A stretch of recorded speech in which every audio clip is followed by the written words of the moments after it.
You know, the Grand Canyon is surrounded by a watershed, and that's what this bill is about, is really to protect the watershed and the life-giving seeps and springs of the canyon. If large-scale uranium mining were to restart again, that contamination to the groundwater will percolate up into all the surface waters. It would be deadly for wildlife.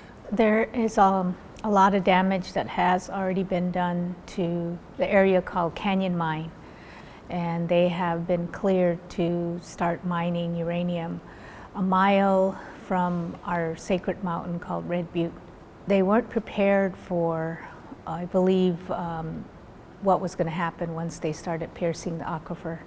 It started flooding, it started contaminating the area immediately.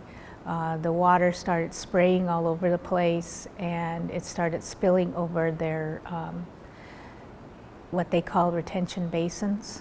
And the water is radiated and contaminated. The water is being sprayed into the air because there was no plan on how to retain all this water that was coming out. And so the contamination is there happening on site. What is going in the air, we don't know, but we know it's going in the air. These uranium mines don't get cleaned up like that. People talk about cleanup, but we've yet to see the mines actually be cleaned up.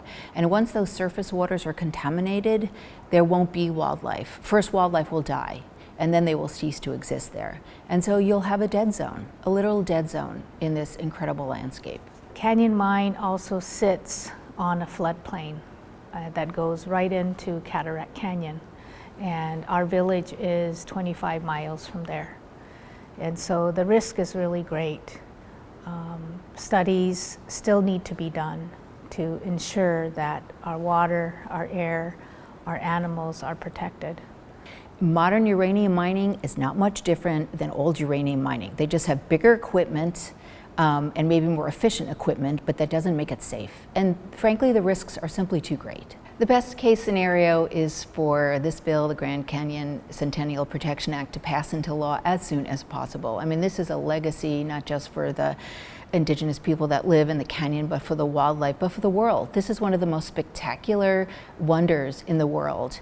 If the bill becomes law, I believe it'll be a victory for all people in the Grand Canyon area, not just the Havasupai. It'll be the victory for the animals. It'll be a victory for all the residents and visitors that come to the Grand Canyon, because we don't want anybody to be hurt. We don't want anybody to be contaminated. And most of all, we don't want people to die. And that is a victory if this bill passes.